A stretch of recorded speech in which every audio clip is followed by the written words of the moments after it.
everybody. It's Star Trek Resignation, a Discovery Home Companion. Welcome back. It's me. It's your host, Wade Bowen, here with my other hosts that you may have heard. Here we've got Glen Hall. Hello. And Sean Parada. Hello. Hello. And now that we've got the mirror universe all behind us, we can move on to the next. It's not a two-parter, and we're done with that two-parter. Now we're on to a three-parter. Hey. Now we're on to everybody dressed in the costumes we're used to, and nobody being teleported somewhere and appearing in an outlandish outfit. Oh shit, Sean, I'm so sorry, but did you not watch the fucking episode? What's that? Oh no! No! What? Oh, sorry. They're in outlandish outfits again. Not only outlandish outfits, outlandish races. Oh. Not outlandish races, just, you know.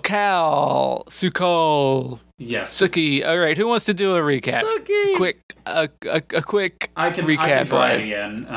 Unless Sean, right. Sean, having watched the entire episode, I'm sure could do a summary.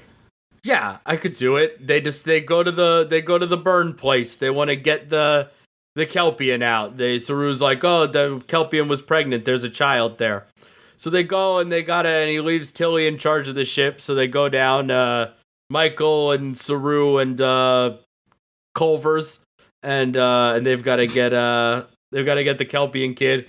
And Culver is how my phone auto-corrected it as well. Oh really? Yeah. I've never been to Culver's. I don't know. His name's regional. Colber. His name is Colber. That's harder to say than Culver's. So I'm not Anthony Rapp.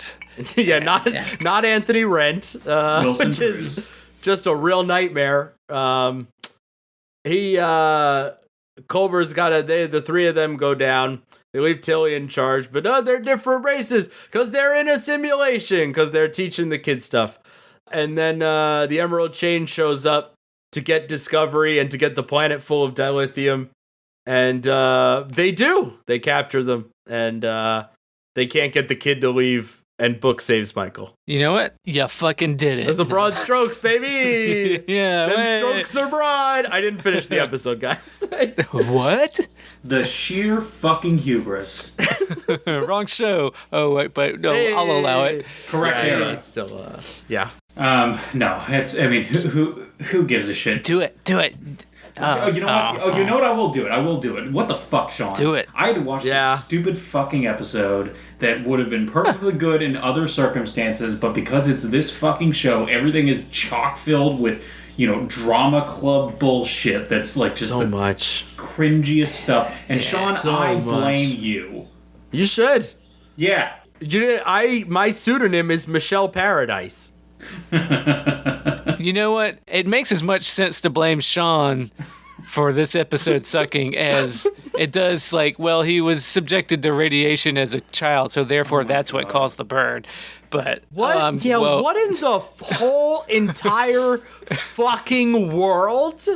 I guess so. Yeah, so that's all directed at you, Sean, because we're mad at you for this episode now. But you know how that scientific concept of if you are near something when you're born, your emotions affect every instance of that thing in the entire galaxy.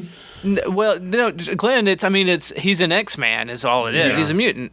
He's subjected, and his mutant power is causing burns. Well, that's what bugs me. If they had said he is a mutant, or maybe if they even tied it in Vaharai, and I know this is getting a little into how do we fix it territory, but if they had established that they just breeze right over. Oh well, they're like, oh, he was affected as in utero. It's like, oh, okay, he caused the burn because he raged out. Right. It's like you said, he's a mutant. He's a mutant. So he basically has EMP powers. Yes. Kind of. I mean, it's, I guess. But EMP stuff that's been EMP'd comes back.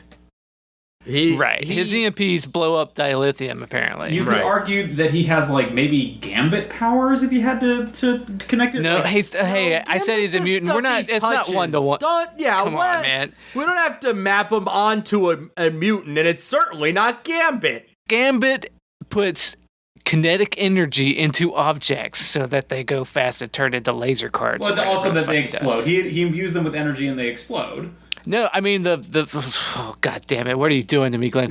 The explanation I remember from all my fucking 90s X-Men was it was kinetic energy was his whole shtick, which is dumb because it connect, but whatever. Mutants are dumb, but you know that Claremont X-Men shit was great, but like you know. Don't overthink it. The X-Men did meet Captain Picard in a book written by Peter David. I've heard of that. I'm into that. But yeah, that's my run of X Factor was the Peter David. So shit, fuck. No, back up. Back to this episode. Well, look, all I was saying is if they had established that, if they had acted that like it was strange, like how could this Kelpie? Like Kelpians have not displayed any sort of abilities that I'm aware of being able. Well, how many were born inside a radioactivity storm, huh? On a planet full of on a dilithium planet. All I'm saying is it would have made more sense if this had been at least a new species or an existing species. I'm sure there's one that would fit the bill that had some kind of like telekinetic or. It's all dumb. Like, yeah, I mean, it would have made more sense if they cared what caused the burn. Right, that's the problem. They just it's a you know what? Let's talk about this later because yeah, we'll save it for that section because I have a whole alternate version of this. Good, because I gotta think of that while you're talking about Guardians of the Galaxy or something. I haven't done that part of this podcast. Anyways, no, but there was a lot that worked in this episode. I thought. Well, that's the frustrating thing. Like there were things that worked in this episode. The end, the cliffhanger at the end, I think, was actually pretty well done. It's pretty good. It was like, and it was an effective like shift. Like you think, oh yeah, they're gonna jump back to save the people, and they don't. And you know, and Osyraa is a fun that actress. She's pretty good, and it's fun to see her actually do something. Her heart and direction are in the right place. You just can't get over that the skin looks different than that's too thick for you, and you don't like how the Orions. That's a profoundly weird way of putting it. The makeup is distracting, I will admit, but I think it's for me the thing that bugs me more is that she's written. I mean, this is a little spoiler territory for the next two episodes, but like. The writing for her is kind of all over the place. Like, they don't really... But this is Discovery. Like, they don't have a single vision for any one Spoilers. thing. The next episode, I actually really liked the writing for her. And then, spoiler, on top of that spoiler, I hate what they do in the finale. But we'll get to that next week. Yeah. Talking about this episode, just this episode, I like her. She's good. Yeah, she's I'm like, good. Oh, look, like this villain that I guess for 10 episodes has been sort of somewhere around doing something is now like a real threat, like a real presence.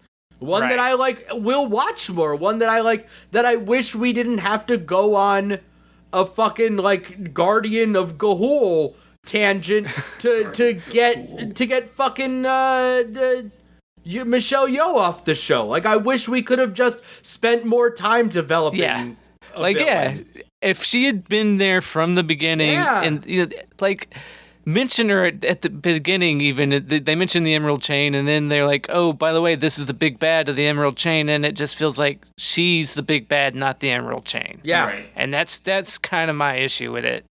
That's I mean that's a good point that like you know they make her kind of the focal point, but again it's like even the Emerald Chain, like it's so again this is in the next episode, so I'll actually veer off that tangent regarding this episode specifically. Sean, pop quiz: which race did each of the characters transform to when they beam down into the hologram? Michael's a Trill. Good job. Culver's is a Zaboomafoo. And Saru's a human. Close enough. Yeah, for someone who hasn't watched DS9, I'm not gonna get mad at you that you don't know what a guy with But he has three little ridges on his nose is called the Bajoran. The Bajoran. They said it. They said it once in the beginning, and Here's my question about that though.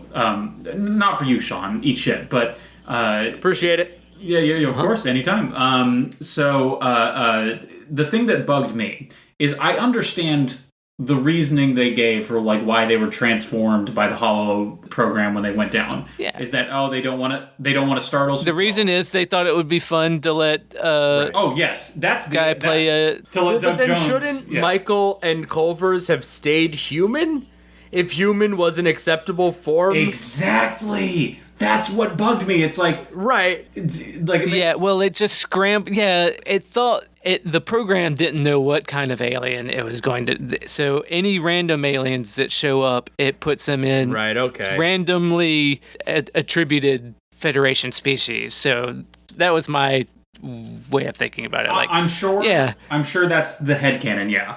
I mean, well, that makes sense with the explanation they gave too. Like, I'm fine with that explanation. I think you can let Doug Jones be on the show and just leave Michael and Culver's as people. Like, you can just leave them human. You could, yeah, but it's fun to change it. Yeah, it is. I mean, I didn't have an issue with that. It's dumb enough to, if you're going to change one guy, it's easier to change everybody. Right. And yeah, they did say, like, appearances was altered to not scare, so it just, but you're right, it is weird that, yeah, it should be able to see that they're whenever. Yeah, it's so that Doug Jones could be in not the makeup, which I love. I think that's fun. That I totally am. I like that the first thing my heels touch the ground. Oh yeah. That's funny. That's a funny line. That was. What a funny detail that would be the first thing he noticed. Yeah. Right. That reminds me. There was a funny detail that I noticed in this episode. It's like we all know how Doug Jones does this kind of like wave with his hands as he walks. Did you notice? Well, one, he does it in human form, but also when Sukal like storms off after Michael does the fake program thing. Seeing that movement angrily done was very fun to me. It was pretty ridiculous. Yeah, doing that like in the context of a tantrum is very funny. Yes, right. It's funny in a way that I'm not sure the show really like. I feel like maybe they do. I feel like I'm laughing at them and not with them though. I don't know that there's a show that like is like that kid's not good. That depiction that it's not good. The actor's doing. I think the actor's doing the best he can with the direction he was clearly given. Like he's doing fine. Just like having that a grown ass man in that makeup doing that. Like it's like I don't know. There's something about when you get actors to act and they're playing someone who's like mentally not all there. It gets cringe real fast, real easy. It's all a little simple Jack. It's really I mean, it's not the same thing. Yeah, it's not the hardest thing to act. No, but it feels like. But you get a lot of props for doing it. I think it's hard to do tastefully. I mean, you probably shouldn't, honestly. Well, right. That's the thing. That's the whole lesson of Tropic Thunder is you should not do that. Right, yeah, it's definitely... I don't really get why they don't kind of, like, just let that character, like, be all there, but just stunt it. Like, just, like, have him be a big, Like, have him be just, like, a child in an adult's body. Well, well, that's kind of what they're doing, right? Yeah, I mean, but, I don't know, man. It comes across as, like, too, like, developmentally disabled. Right.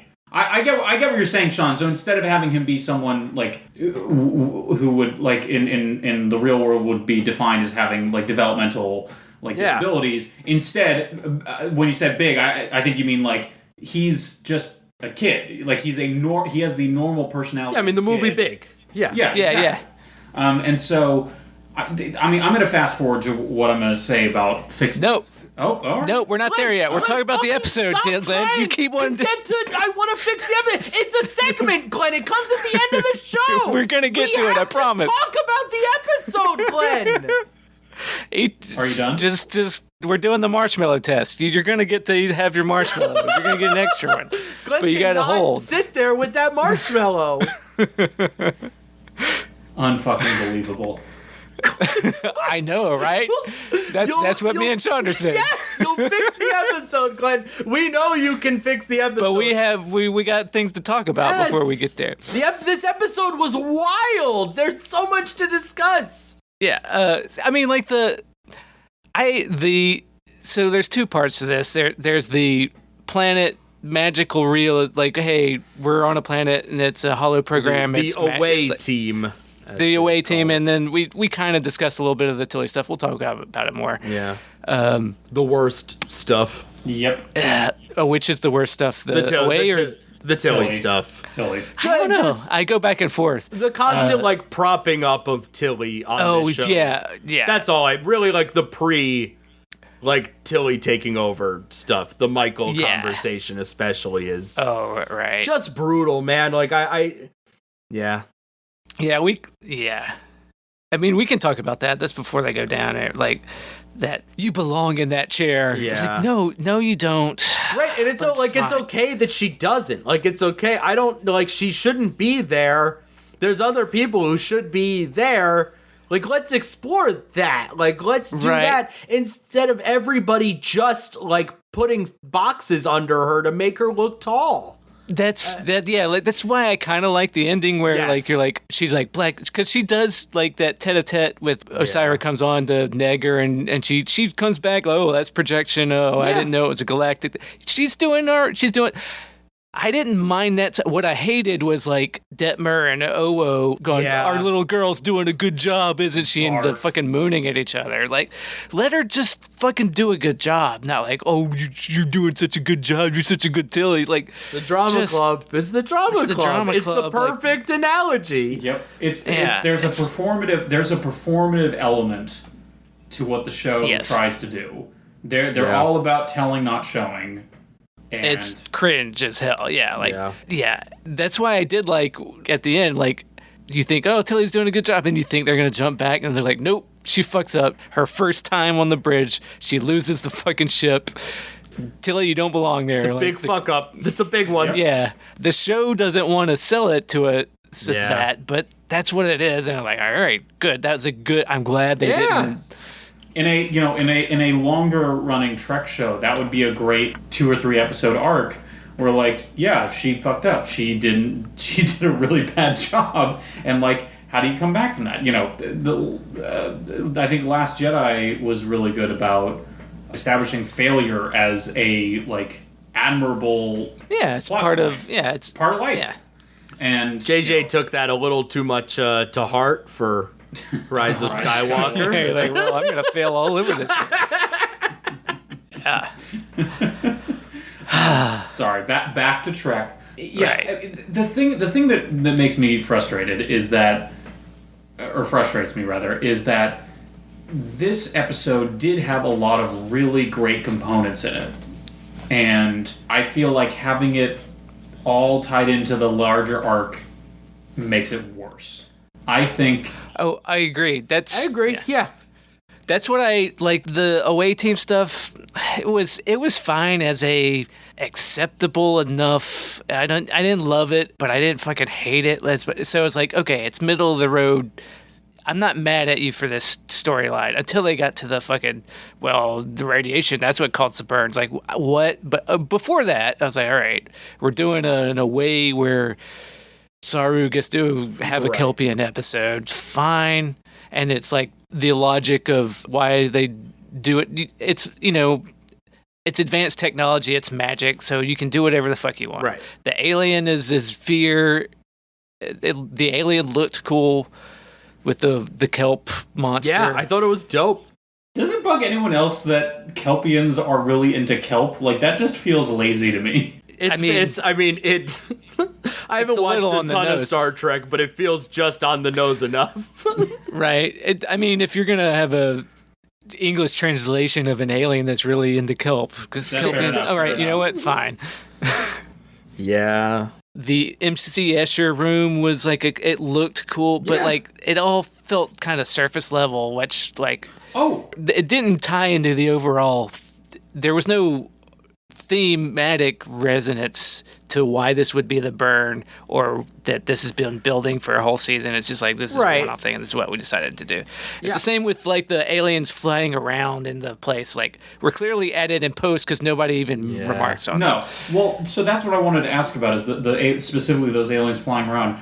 I think that those were the same thing as like remember the orchids that they sent into orbit at the end of Picard season 1? I thought they looked kind of similar. Maybe they just reused the assets. I mean, that would not be surprised. Yeah. I think they looked a little bit different, but they might be for all I know. Yeah. But it's clearly, it had nothing to do with. No, it was not relevant at all. That was like the designers and the effects people came up with that. It wasn't written into the plot, or if it was, they cut that out of the script entirely because nobody looks to reference. They're clearly just walking through a green screen and they just said, we'll add all the fancy shit in post. Right. So, I mean, that's annoying. Saru meeting an old Kelpian, that's fascinating, I guess. But that worked on me. That got me a little bit. It was fine, other than like, my big question was, okay, that's cool that he gets to see an old. That's good for Saru. But my question is like, when do Kelpians start growing hair? Because right. He's got like a big bushy beard. It's like, hold on. Wait a minute. Is he from the Mirror universe? He's got a mustache. You know, another Saru thing that made me laugh was at the very end when Michael's arguing with him. Like, her argument boiled down to, Saru, you're not good at being a captain. You need to stay here. Like, let me go out there. Right.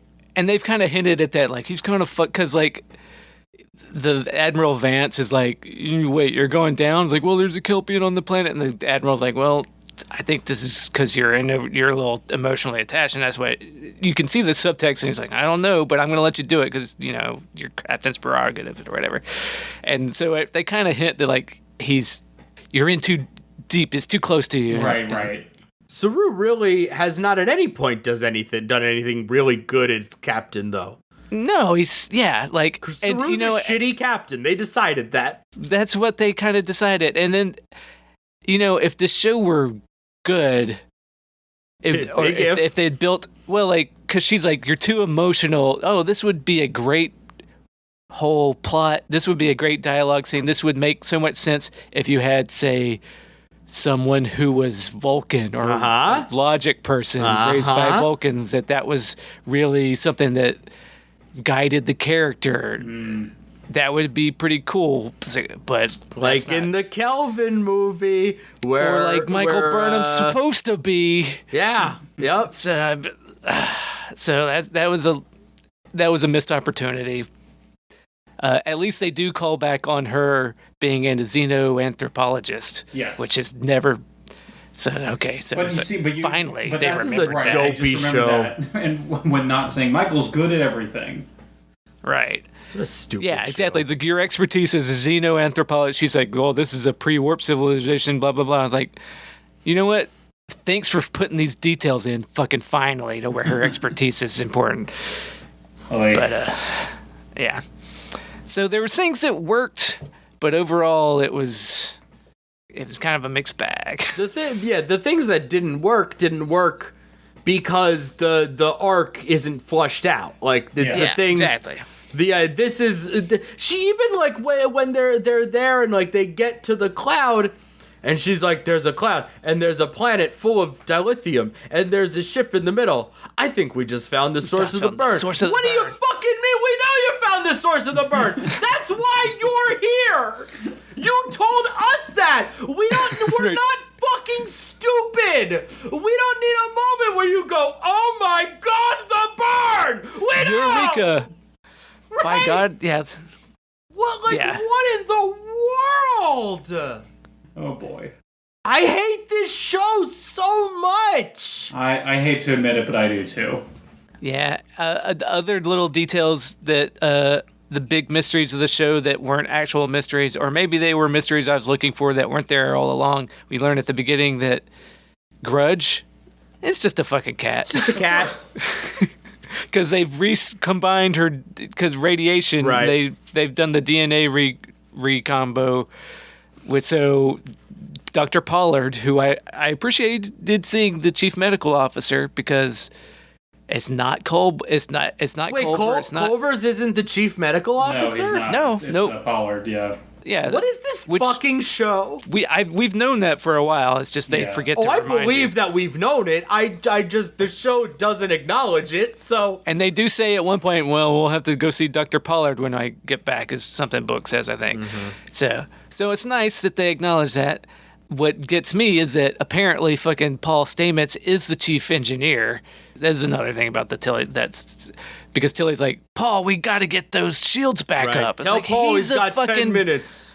He's a mushroom guy. He's not the chief engineer. Tig gets one line in this whole episode. Yeah. Last episode, she showed up and said, what the fuck are you doing to my ship? Yeah. This episode, she has one line. She says, I don't even remember. I remember seeing her and her not saying anything in one scene, but I don't remember her saying anything. Yeah. Paul yells at her to fix a thing, and she says, what do you think I'm doing? That's her one line. And the only other agent there is Adira steals her comm badge to teleport down. Right. That's the scene I was remembering, is when she takes when they take the badge to Yeah, but Tig doesn't even get a line then. Adira just comes up and says, I need your comm badge. Right. And Tig gets she's just basically a featured extra with a line at that point. Like, it's very sucks. strange. Which it sucks. The secret to making parts of Discovery work lie with Tig, I think. Right? She should be the chief engineer, but it's because Paul's the star, he's one of the lead ensemble, so he's the guy doing it all. Even though he shouldn't be the shields guy, he's the mushroom guy. Also, this is, I guess, a bit we forgot to talk about is when Gray reappears in Adira's vision, and Paul says, if this is at Giorgio's wake, or whatever the fuck they call it, memorial. Right. A memorial. If this wasn't a memorial service, I'd give you a piece of my mind. And right. I don't like. He's playing the shotgun toting right. No, father. I get, yeah. He's like, let me parent. Have my kid home before midnight. Yes. Anyway, but the whole scene of like, it's just. It's. I can't believe I'm saying it. This is why the show needs to have more episodes in a season, where if this relationship had been fleshed out over 10 episodes, where it's so rushed to me. It's like, Paul and Hugh are Adira's parents now. Right. That was lightning fast. It was. It is forced, and it's not great. They have the space to develop these things. They're devoting the time to just to fucking say yes and the Guardian of Forever and all this shit like that. I don't care about because it's an ensemble show, but it's really the Michael Burnham show. It's like. And sometimes it's the Tilly show, and then I really don't like it. Yeah, the Tilly stuff is brutal, man. I liked seeing her as captain, and I agree that I liked seeing her really good and proper fuck up. I love that as a storyline. Yeah, the burr. There's a burr under the thing, and it's like, okay, those are nice. Those are good writerly details to put in, I guess. But you can't do one directed at her every episode. And that's what it feels like they do.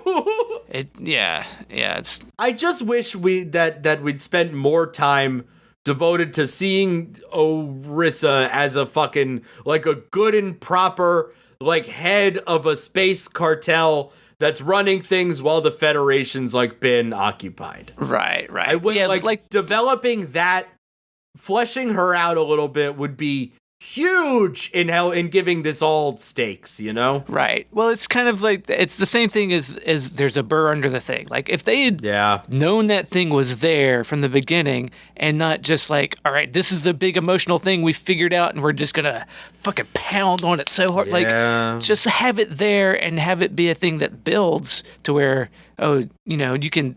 Well, there's this thing under there. You just have it as a motif that kind of shows up, and then you have her explain it at the end of the season. Like, but no, it's like, we figured this out. This is one of the writers figured out this scene, and this is a thing we're doing. But they figured it out. You here, can see all the seams. Well, we love it. Just see it. Yeah. Speaking of seams, you honestly can see a better.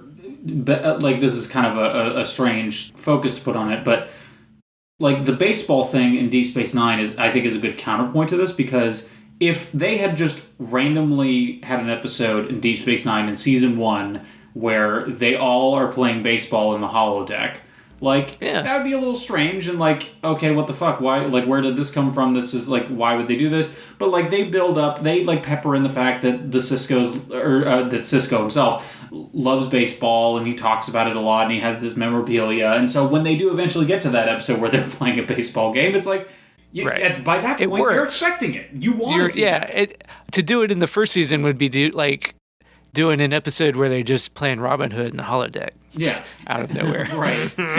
Well, but see, and a good dig, but that's one of the problems with Discovery is that every season is like a first season because they're always reinventing it. It's like the show is unrecognizable aside from like the cringe stuff from season 1, like the focus and the story and everything. Like, it's the blockbuster Star Trek show, and because it's the very thing you complained about, I think, last episode, Glenn. It's just that like they're so desperate for virality, for just like what's gonna stick, that they're like, all right, well, that last thing didn't stick. This one's gonna stick. We don't want to show set during like young Spock era with like Spock's weird sister that you never hear about. They don't want that. Maybe we'll go into the way future. You've never seen this before. Yeah, which is what, like, that was a good idea to do. I think it was a good idea. Yeah, they should have done it. I mean, like everybody says, they should have done it first. But then they also, I think they had the idea, we get there and the Federation's different. But then they'd get there and then probably it's like, no, the Federation still has to be great. And they're like, okay. Yeah. Yeah. Again, they should have had They should have had a splinter group called the Fedreich, and that's. I mean, they should have done something. There's a lot of things they could have done if they just stuck with one thing. Like just need to make a fucking decision. Like commit. Yeah, commit to it. Because once you commit, it could have been the Fedreich. It could have been any number of things, but they just need to commit to something. Like we did learn that the burn, we get a definitive answer. It's 120 years ago. Sukal is 125 yeyears old. So, well, actually, was it 120 years that the burn happened, or 125? I don't actually know. Can't remember. It's somewhere. I can't remember which. I've given up. Well, they say 120 years at the beginning of the episode, but then we learn that Sukal is 125, which makes sense because he calls the burn probably when he was 5 years old, right, or so. Yeah, so it all checks out. The math checks out, I think. But more importantly, who gives a shit? Yeah, more importantly, the lullaby. This is a question I have. The lullaby that they sing to placate the kelp monster. Is it the same? Is it the song that everybody heard, I or assume not? It is, but I also don't remember the melody of that music. Right, because then they also said the song is actually just a scrambled distress signal, but the song is also maybe in the distress signal because of the lullaby. Maybe that'll get fleshed out in later episodes. Yeah, maybe. I can't remember whether it does or not. If not, it's bad. Yep. Because it's unclear, and that's not great. It should be clear, right? But maybe it is later on. Maybe it's all explained, and I'll have to eat my words. I bet you won't. Wouldn't that be great? Yeah. So now let's talk finally about how to fix this fucking thing, because I've got a take. Damn it! So Sean, we all got takes. Do we have anything else, Sean? I want to, because Glenn seems so committed to taking the reins of this podcast. and pushing it towards something that we get to every episode. Right, we're gonna get. I'm okay with getting there, but do we have any other? Well, I just know that Sean is so eager to talk about Star Trek, and that I certainly don't want to deprive him of that. I don't think I have any. I like breaking down the little details. I think it's fun. I don't think I have anything else. Wait. I do have. There's another little detail I liked that they didn't do in season 2 of Discovery. Like when Osyra's ship shows up, they throw some technobabble in because they say at the beginning, Vance is like, Osyra's ship is going to Kaminar, which is Saru's home planet. So Saru. That's how they partly set up that Saru's a little too emotionally involved with all the shit. It's like, oh, right. He immediately wants to warp over there. Yeah, and Vance is like, we're gonna take care of your planet. It's fine. And then also, and we learned this is another little just Kelpian detail that the Kelpian and the Baul alliance joined the Federation, which for some reason Saru has no way to figure that out until they get to the Keith. The Kieth. The Kieth ship. They see a holo program, and he's like, "Oh my God, we joined the Federation." It's like, well, shouldn't the Federation be able to tell you that? But whatever. Also, how do the Baul wear do they have Starfleet uniforms, or is it just like, is there always dripping? We don't actually ever see them. There's except for a picture of the drippy goo monster in the storybook, which is I would like to see the Baul, but those effects cost too much to show. Yeah. But so Osyraa is at Kaminar, and they're like, how the fuck did Osyraa get to this dilithium planet?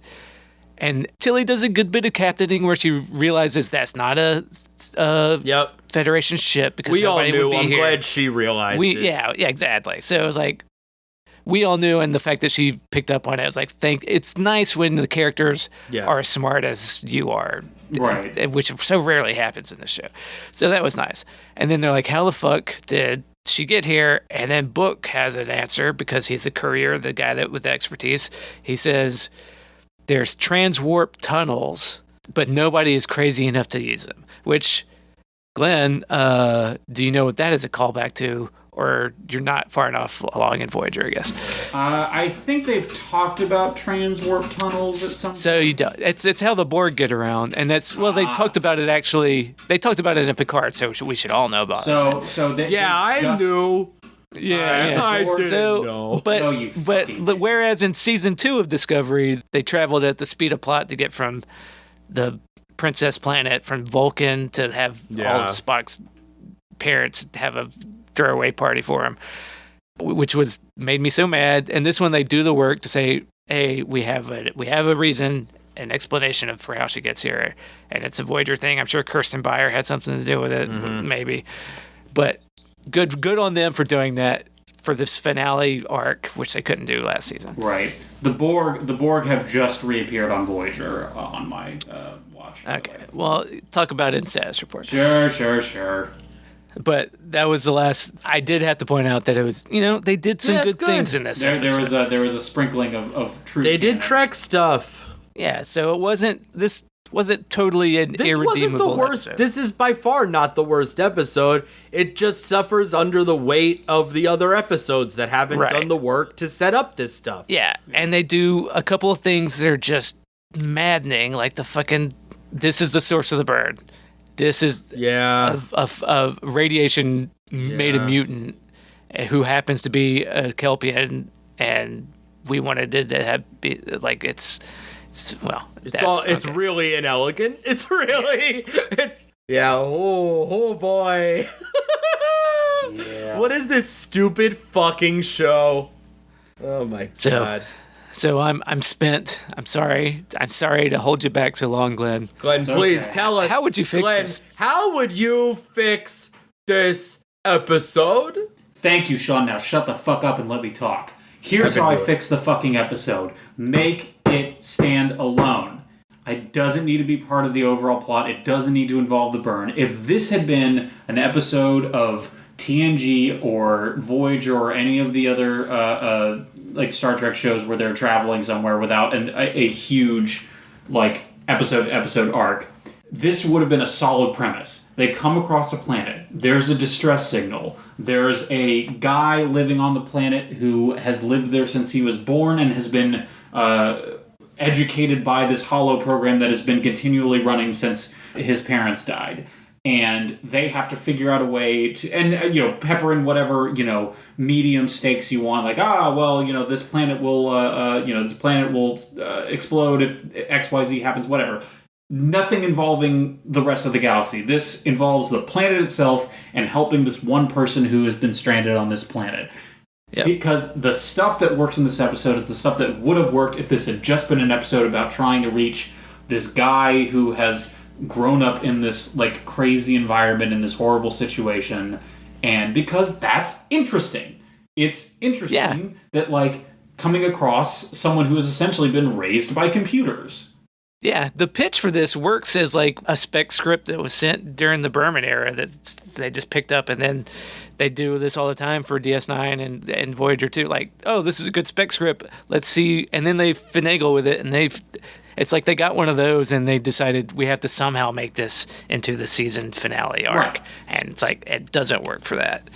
Yeah, but again, just like it's just imagine. But as a pitch, it's fine. But it's not. I agree completely. And this, again, ties into the fact that, like, it doesn't have to be a 26-episode season. Like, Discovery just needs to have the premiere deals with the overall arc, the 2 or 3 part finale deals with the overall arc, and maybe a couple things sprinkled here and there. But overall, it's just put them on fucking space adventures. It's the Gordon Ramsay thing you said last week, Wade. They just gotta make hamburgers. Make the Trek hamburgers. Stop trying to, do fusion, prestige bullshit. It feels like it would have been very easy to do a season where like they do space adventures, and then like and each of those space adventures is like helping someone who's been negatively impacted by the Emerald Chain. Exactly. Like that's how you Death develop Stranding the that chain. shit, or help against it, fight against it. Yeah. Right, as they slowly like crawl their way like towards the Federation. Because they can't, because they don't know where it is. They're looking for information. Everywhere they go, they're like, well, fuck the Federation. Like, the Emerald Chain owns us and the Federation is nowhere. So they keep, like, fighting little skirmishes against the Emerald Chain. They learn about them. They figure out who they are. They establish that, like, they're the villain. And then, like, in the end, they get to the Federation. They're like, great, like, and we're going to take down the Emerald Chain. And the Federation is like, no, we're not. Like, we're weakened right now. We're not good. And then, like, and then that's it. Like, that you have a villain. You have the Emerald Chain set up through, like, really fucking organic, episodic, fun adventures. Yep. Enough. Yeah, goddamn it. You go to Earth. You go to fucking Trill. You go to Book's planet even and let that happen. You go to a garbage planet where they save a guy. Well, right, it's so because easy he got to just picked go up the episode before at a planet earlier. Like, yeah. Right. Yeah. You just go and you see like every crew member like, well, what does my planet look like? 900 years in the future. What does my planet look like? And let's fucking see what they look like and see how the Emerald Chain is a bad version. They're trying to find a thing and they find a headgear alien ship stuck in a place and she's got to leave. Yeah. Right, exactly. Another one where it's like that's a great standalone. Great standalone with like I mean most of these episodes could have been fine standalones now that we talk about it, like if they had been like points on a line. Yep. You know, like instead of trying to weave a tapestry. Right. So this so far there wasn't a line. It's a zigzag. They've 3 episodes in, they find the Federation, and then they're just going back out. Then it's just like back out here, back to the Federation, back out here. You know, it's like that's not. Well, right, and instead of like being able to do things like slowly and organically, they have an episode where they go to a junk planet to get Book, and Osyraa's nephew is there, and we learn everything we need to know about the Emerald Chain. Right. In this one episode, all the work is done, and it feels rushed and unearned. Everything you need is in Deep Space Nine with the Dominion. Like, plenty of precedent there for, like, building this stuff slowly, but There's plenty of precedent everywhere. There's so many ways to tell stories well, and so many ways to tell stories badly. Yep. I mean, it is tough to make a TV show. I understand that, but, like, There's so many ways to not do what they did here. Glen, our upcoming miniseries, Fringe Benefits, we'll discuss a lot of this. Fringe is very, very good at doing episodic television. It's incredible. Where, like, each episode has little, like, hints of an arc. Like, just little, like, oh, like, there's something bigger going on here. The information is doled out organically, and you feel like you're getting it, and you're putting it together at the same rate they are. Like, it's really, really good at it. Yeah. So, Sean, how would you fix this episode? I think the same. I would do this thing Glenn said. I don't. That's the idea. That's it. It's to go back and fix the season. It's to go back and to make this all flow better. Well, and that's the problem when you make it all like, prestige, one single arc, is that when it doesn't work, it affects everything. Whereas, with episodic that's the tricky thing. I'm trying to okay, so disconnect it from the season finale and the burn. How do you fix this episode and have it still be where they find the source of the burn? I mean, I think this needs to be where they find the last black box. Right. Well, yeah, you don't make a Kelpian the source of the burn. Correct. That's insane. That's you can have, a dilithium. This is, I guess, we're getting into me. I'm trying to talk out how would I fix this from a different angle, because yours is good, but how do we fix this mess? How do we fix this and still have it be part of the season finale? The radiation blew up the ship's dilithium and it caused a chain reaction. Right. There's too much reasons. Space reasons. There's too much of dilithium planet. That blows everybody's mind. Too much concentrated dilithium causes a thing, and it caused a feedback loop that resonated across subspace frequencies across the galaxy. When they game, here's a dumb technobabble reason. When these starships with their subspace communications, something in the dilithium resonated across the entire subspace frequency from this starship and exploded outward, and that's what caused the burn, because this much we found the dilithium planet, and then the bittersweet thing is we can't, we have all this dilithium, hey, we can solve the travel problem with this much dilithium, but then, oh guys, we have to make a hard decision because this much dilithium, we have to destroy it or else the burn's just going to keep on happening. And there you go. So it sucks because we have to either say we can fix the travel problem, but we can't because it's just, so we have to destroy all this dilithium somehow. That's the space problem you have to solve with this episode. You do we found the orphan Kelpian, you do that somewhere else, like you said. But and you make the episode about the dilithium and the burn, not about Saru is a shitty captain who just needs to be comforted. That's why he picked Tilly. That's why he's wants to hang out and just have an old man sing a lullaby to him. I mean, that the Vaharai, he grew as a character to not be such a wimp, but nope, we're back to him being super wimp, and that's a problem. Right. It's just the show not taking its own development seriously. Yep. Saru is supposed to have grown. Is supposed to be a more mature version of Saru, a more, and instead, Saru has handled going 900 years into the future by becoming a massive baby. Yeah. Well, Sean, I got something that'll cheer you up. Something called Get fucked. You get fucked. Straight to hell. No, vetoed. It's time for status report. Status report time. This is actually notable today that I have hit 3/4 of all Star Trek. So I am 75.01% of the way through Star Trek. We're so proud of you. No, you're not. Shut the fuck up. But which translates to let's see. I am about a third of the way through Voyager. Like I said, the Borg have just reappeared on the show, which I believe means that 7 of 9 is going to show up soon. So you still haven't gotten to 7 of 9 No, yet. I think she's at the end of season 3, and I'm a couple episodes away from that finale. Is Kess still on the show? Yes, Kess is on the show, but the writing's on the wall. I suspect she's going to be gone soon. Yeah. And the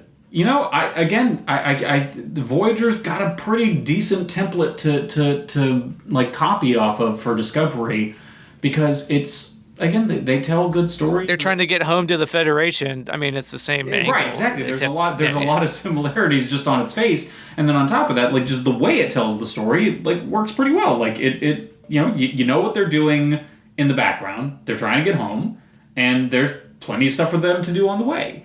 And the Voyager's problem was that it did a poor man like Bobo TNG well enough. Yeah.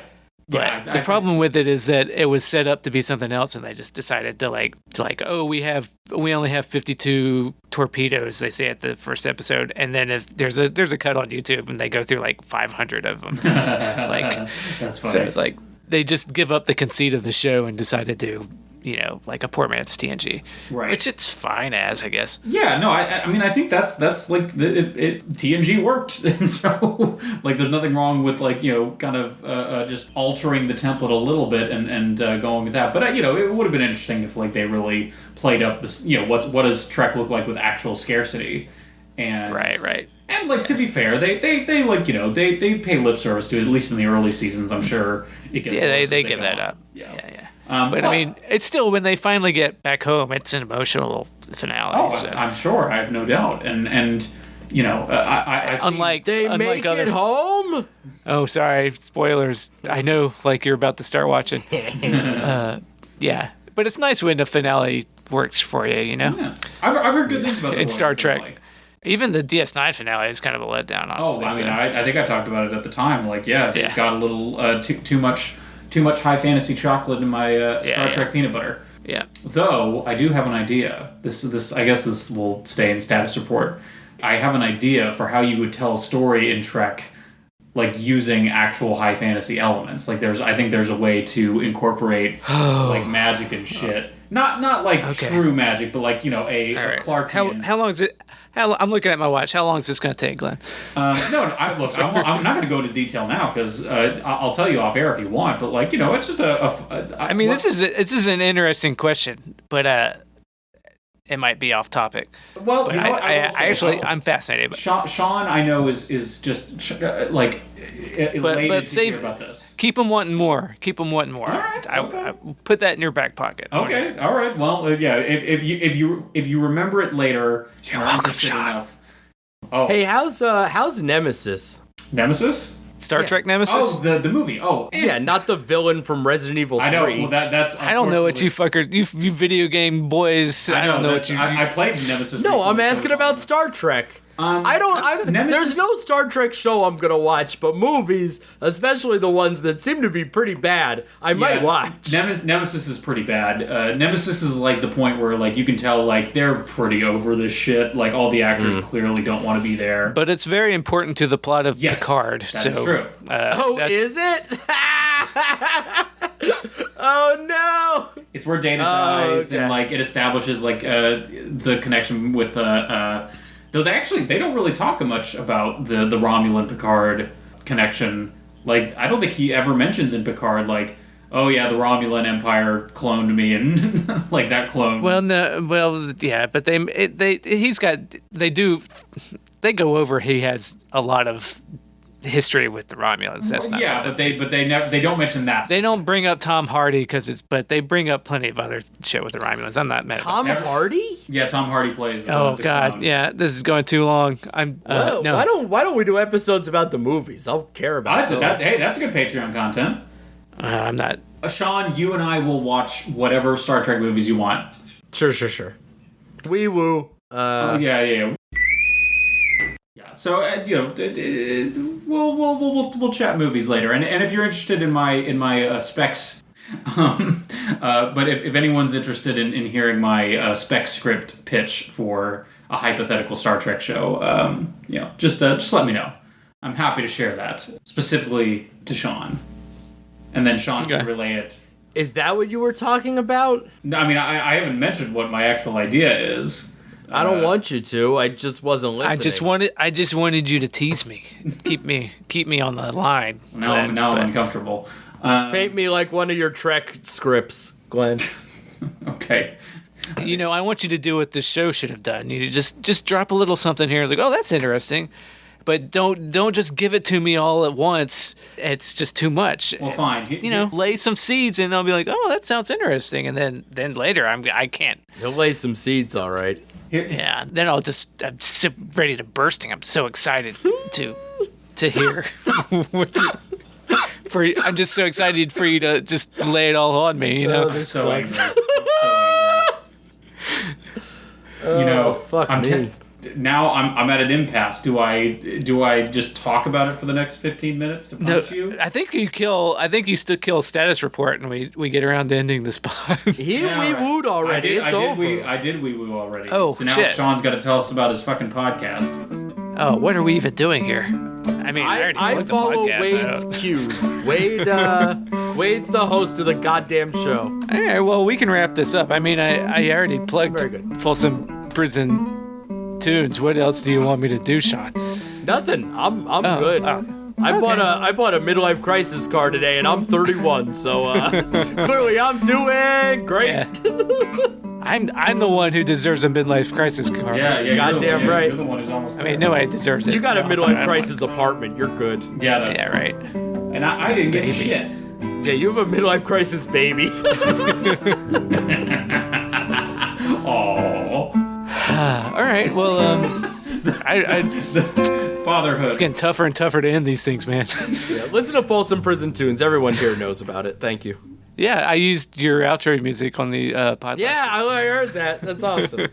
It's very good. That's you created it. So yeah, well, thanks. You didn't bury Gordium. He still retains ownership. He retains ownership. Okay. Yeah, me fucking around badly on guitar. It's weight in gold. Don't you have something to do tomorrow, Sean?